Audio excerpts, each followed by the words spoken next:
بہت بہت شکریہ آپ کا کہ آپ نے ایک اہم موضوع پر مجھے بولنے کا موقع عنایت فرمایا، اور بڑے افسوس کی بات ہے کہ بڑی دھوم دھام سے حکومت کی طرف سے اس بات کو رکھا گیا، مگر 30 سے زیادہ ایم پی یہاں پر موجود نہیں ہیں۔ میڈم، پہلے تو میں وزیر اعظم کی اس بات کی مذمت کرتا ہوں اور ان کو بتانا چاہوں گا کہ جناح کے بارے میں انہوں نے جو کہا تھا، ہم تو جناح کے سخت مخالف ہیں، اس لیے بھارت کو اپنا وطن مانے، مگر 42 میں آپ کے پیارے ویر اور جناح کی پارٹی نے نارتھ ویسٹ فرنٹیئر، سندھ اور بنگال میں مل کر حکومت چلائی، اور اس حکومت نے 1.5 لاکھ ہندو اور مسلمانوں کو انگریزوں کی فوج میں شامل کرایا تاکہ وہ لڑیں۔ تو کسی شاعر نے اچھا کہا تھا وزیر اعظم کے بارے میں کہ فریب دے کر زمانے کو پارسا نہ بنیے، انہیں کہو کہ وہ بندہ بنے خدا نہ بنے، امیر شہر یہی چاہتا یا حضرت کہ ہماری چیخ گلے میں رہے صدا نہ بنے۔ دوسری بات میڈم، ہمارے وزیر دفاع جناب راجناتھ سنگھ صاحب نے بڑا ہی عجیب و غریب اور تکلیف دہ بات کہی ام المومنین کے بارے میں اور ام الکتاب کے بارے میں۔ ام المومنین ان کو کہتے ہیں جو ہمارے پروفٹ محمد صلی اللہ علیہ وسلم کی وائف ہیں، وہ ہم تمام مسلمانوں کی ماں، ہم ان کو تصور کرتے ہیں، مگر ہم ان کی عبادت نہیں کرتے، ہم اپنی ماں کی عبادت نہیں کرتے۔ ام الکتاب قرآن ہے، ہم قرآن کی عبادت نہیں کرتے، قرآن اللہ کا بھیجا ہوا کلام ہے۔ تو اس کے بارے میں شاعر نے اچھا کہا کہ خبر نہیں جنہیں اپنے دین و مذہب کی، ہمیں وہ دین کا مطلب سکھانے نکلے ہیں۔ اہم بات یہ ہے کہ میڈم، ہمارے ملک کا آئین کا اس لفظ سے آغاز ہوتا ہے وی دا پیپل، اس کا آغاز بھارت ماتا کے نام سے نہیں ہوتا ہے۔ ہمارے سمویدھان کا جو پریامبل ہے وہ کیا کہتا ہے؟ Liberty of thought, expression, belief, faith and worship. اگر دستور کا یہ پہلا صفحہ یہ بات کرتا ہے تو پھر کیسے کسی شہری کو کسی خدا، دیوی، دیوتا کی عبادت کرنے پر یا سجدہ کرنے پر مجبور کیا جا سکتا ہے؟ آپ ہی کی پارٹی سے آج کی جو باتیں ہوئی اسی کا بول رہی ہیں۔ ہمارے کانسٹیٹیوئنٹ اسمبلی میں میڈم ایک محترمہ تھی روہنی کمار چودھری نے ایک تجویز دی تھی کہ پریامبل میں کسی دیوی کے نام سے شروع ہو۔ انہوں نے خاص طور سے وندے ماترم کا ذکر کیا، مگر اس کو قبول نہیں کیا گیا۔ پھر کے وی کامت صاحب نے ایک تجویز دی کہ اٹس سٹیزنز کو بدل کر ہر سٹیزنز کیا جائے اور خدا کے نام سے شروع کیا جائے، وہ ترمیم کو مسترد کر دیا گیا۔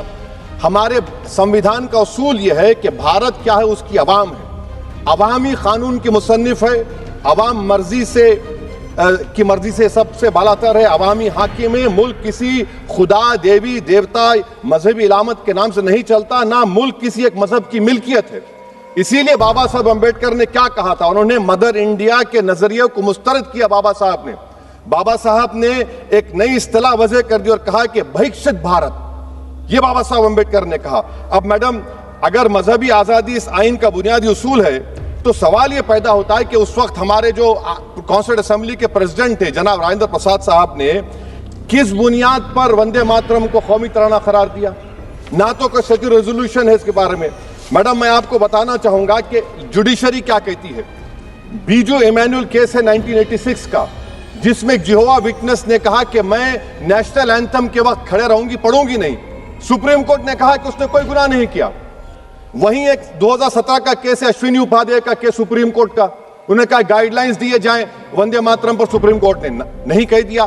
پھر آپ آ جائیے madam, prevention of insult act national 1971، اس میں نیشنل سانگ نہیں ہے، صرف نیشنل ایمبلم اور آپ کا نیشنل اینتھم ہے۔ پھر آپ آ جائیے 40th امینڈمنٹ آرٹیکل 51 ہے، 76 میں پاس ہوا، اس میں بھی اس کا کوئی ذکر نہیں ہے۔ میڈم، میں آپ کے سامنے بتانا چاہوں گا کہ ہمارا بھارت ایک اس کا مجموعہ کیا ہے، اس میں ہندو ہے، مسلمان ہے، سکھ ہے، عیسائی ہے، جین ہے، ایتھسٹ ہے، محنت کش ہے، کسان، غریب، مظلوم اور دلت ہیں۔ مگر اگر جو تقاریر آج ہم نے یہاں پر سنی اور باہر جو سنتے ہیں، اگر بھارت کو دیوی کہنے اور اس کے آگے سجدہ کرنے تو دراصل قوم پرستی کو، وطن سے محبت کو مذہب میں تبدیل کر رہے، اور پھر یہاں پر بول رہے کہ اگر بھارت میں رہنا ہے تو وندے ماترم گانا پڑے گا۔ بھائی، یہ تو سمویدھان کے خلاف ہے، سپریم کورٹ کے ججمنٹ کے خلاف ہے۔ اگر وندے ماترم میڈم قومیت کا معیار ہے تو پھر سوال یہ ہے کہ حضرت موہانی کی قومیت کیا تھی جس نے انقلاب زندہ باد کا نعرہ دیا؟ اگر یوسف مہر علی نے quit India, Simon go back کا نعرہ دیا تو اس کی قومیت کیا تھی؟ اگر حیدرآباد سے مولوی علاؤالدین جو مکہ مسجد کا پہلا مجرم ہے کالا پانی میں، اور تمہیں باز خان جو مار کر لاش کو لٹکا دیا گیا تھا حیدرآباد میں 8 دن تک، اس کی قومیت کیا تھی؟ اگر عنایت اللہ کافی جو جہاد کا فتویٰ انگریزوں کے خلاف دیا مراد آباد میں، جب ان کو 2 دن میں پھانسی کی سزا دی گئی، اور جب پھانسی کی سزا کے وہ جا رہے ہیں تو عنایت اللہ مولانا کافی کی زبان پر کیا تھا؟ وہ رسول اللہ ہمارے پروفٹ کی نعت پڑھ رہے تھے. کیا پڑھ رہے تھے؟ کوئی گل باقی رہے گا نہ چمن رہ جائے گا، پر رسول اللہ کا دین حسن رہ جائے گا. تو ان کی قومیت کیا تھی؟ مالٹا کی جیل میں محمود الحسن، حسین احمد مدنی 6 مہینے مالٹا کی جیل کی گراؤنڈ میں پڑے رہے، ان کی قومیت کیا تھی؟ علامہ فضل خیر آبادی کا وہ سیل کالا پانی کا پکار کر ان سے پوچھ رہا ہے جو وہیں پر مر گئے، خبر وہاں پر ہے، بتاؤ میری قومیت کیا تھی؟ میڈم میں ایک مسلمان ہوں، میں اسلام کو ماننے والا باوقار انسان ہوں، اور میرے مذہب کی بنیادی تعلیم توحید ہے، لا الہ الا اللہ، نہیں ہے کوئی خدا سوا اللہ کے. اور قرآن میں اللہ کیا ورہ ایاک نعبد ایاک نستعین، تم میری عبادت کرو مجھے مانو. مجھے کہاں سے مل رہا؟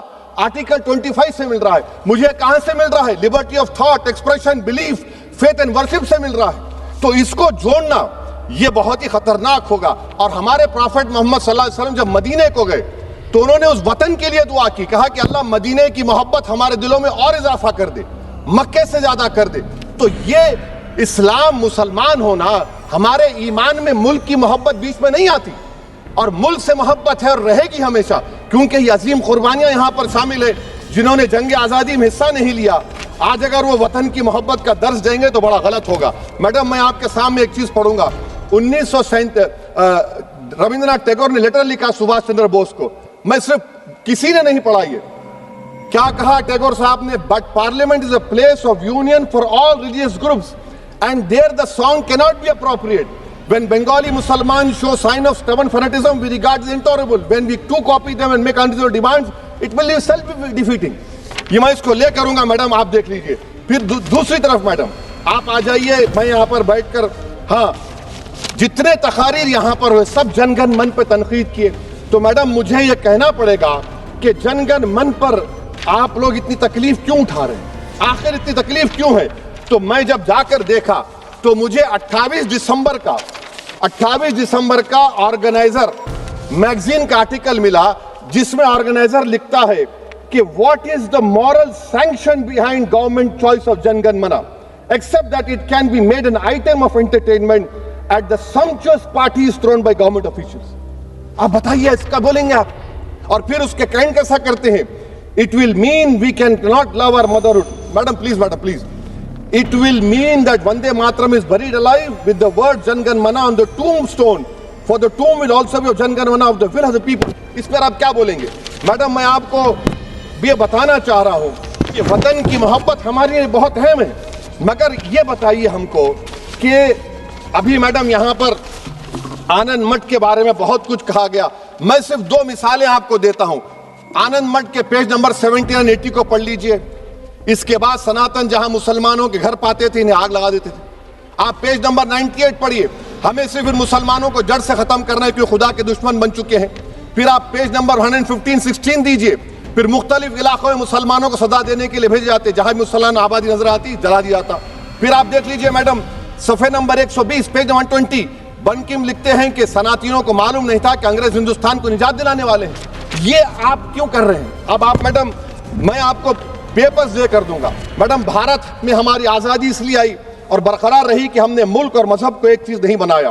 ہم نے اعلان کیا کہ ہماری ملک مختلف طبقات مذاہب پر مشتمل ہے. ہمارے مشترکہ تقدیر ہماری قومیت کا سرچشمہ ہے. یہ خاص زبان ثقافت مذہب نہیں ہے.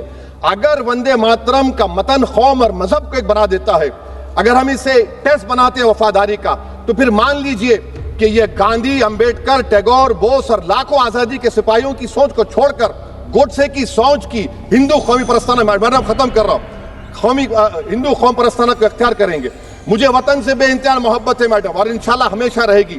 مگر باوجود اس کے کہ میری مسجد، میری عبادت گاہ، میرے کپڑے، میرے کاروبار پر حملے ہوتے، مگر میں پھر بھی کہتا ہوں کہ وطن میرا، ہر وطن کو ہم چھوڑ کر نہیں جائیں گے. مگر حب الوطنی کا کیا مطالبہ ہے؟ حب الوطنی یہ کہتا ہے کہ وطن سے محبت ہے تو ظلم کو ختم کرو، غریبی کو ختم کرو، بے روزگاری کو ختم کرو، جبر کا خاتمہ کرو، امن کا گہوارہ بناؤ، پاکستان کی دہشت گردی کو ختم کرو، ایکسپلائٹیشن کو روکو، شرارت کو روکو، ملک کے خلاف کی جانے والی سازش ختم کرو. میڈم بھارت ایک چمن ہے جہاں پر ہر پھول کو کھلنا چاہیے، اور اگر کوئی اس پھول کا اگر پورے پھول کھلیں گے تو اس کی خوشبو سے یہ وطن معطر ہوگا، مگر اگر اس چمن کا مالی یہ کہے گا کہ ایک ہی پھول کھلے گا تو میں ذمہ داری کے ساتھ کہہ رہا ہوں اگر ایک ہی پھول کھلے گا تو وہ صحرا بن جائے گا اور مالی نہیں رہے گا، وہ جلاد کہلائے گا۔ تو اسی لیے میڈم ہم امید کرتے ہیں کہ حکومت اس پر زور جبر نہ کرے۔ میرا رائٹ ہے، یقیناً میں جانتا ہوں کہ آزادی کے لڑائی میں وندے ماترم کا نعرہ تھا، مگر اگر آپ اس کو جبر کریں گے تو یہ سمویدھان کے خلاف ہے۔ وفاداری کا سرٹیفکیٹ ہم سے مت لیجئے، میڈم ختم کر رہا ہوں، وفاداری کا سرٹیفکیٹ ہم سے مت لیجئے۔